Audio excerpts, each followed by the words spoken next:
Ready? Play.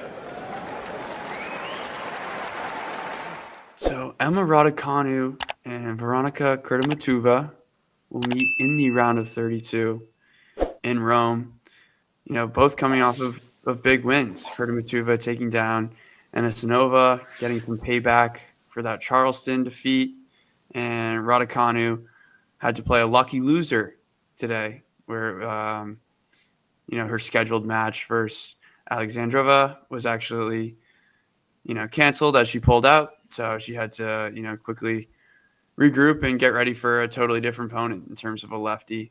But she made quite easy work. So here they are, ready to meet. What are you thinking about going into this matchup, Fergus? Yeah, it's going to be super interesting. I feel as though Raducanu's played so well this week already. She obviously came through a real tough opener against Maya Joint, 19 years old, like up and coming. She's clearly has a very bright future, and Raducanu had to push all the way, serve for it in the second, and then was broken and had to regroup in that third, and she did that very well. And she talked about in her post-match interview how she was really happy with herself, how she regrouped in that manner. But yeah, Kudermetova is a very different challenge. I do think this is a winnable match for Raducanu. I think all three of us said in our Alexandrova Raducanu prediction that Alexandra will come through in 3 or in 2 or whatever. But yeah, now she's through. She's got to make this big opportunity. She played really well today against the team and didn't put a foot wrong. So it's going to be interesting to see how well Raducanu splits the court against Kudermetova. There's, if she can do that well and she can find that backhand of Kudermetova with a little bit of extra pace, it will be tough for Kudermetova to kind of work the angles. Raducanu's a huge athlete on the court, especially on the clay. She's actually turning into a surface where she can produce results. So I will go Raducanu in 3, I think, just about. But then obviously probability is Goff in round 4, so that'll be interesting. Yeah, this one's interesting. I feel like it's I would describe it as like a feisty battle, if that makes sense, in terms of two players who are really good movement department and making you play that extra ball.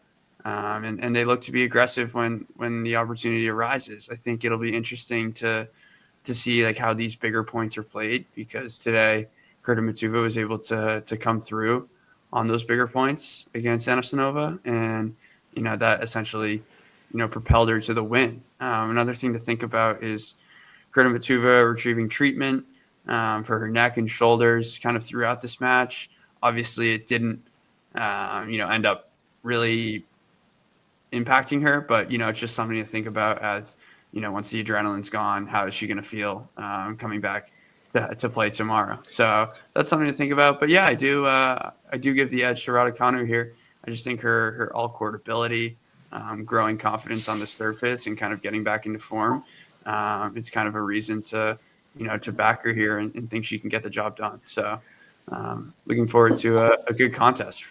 I also think that as well, if it goes long, Raducanu has even more of an edge, with the treatment that Kudermetova received against Anisimova today is one factor. And then you also think about, I feel like as though Raducanu's fitness has really improved. She was obviously known as someone that struggled with injuries throughout her entire career. Entire career, she's still 22 and she's been around for 5-6 years now. So, well, not 5-6 years, 4 years, but if it goes long, I feel as though Raducanu has even more of an edge. But it'll be interesting. If the Raducanu backhand is on song, it's going to be tough for Kudermetova because the backhand can be a real weapon for Raducanu. So steady. You don't force many errors off the backhand side for Raducanu. So yeah, should be interesting.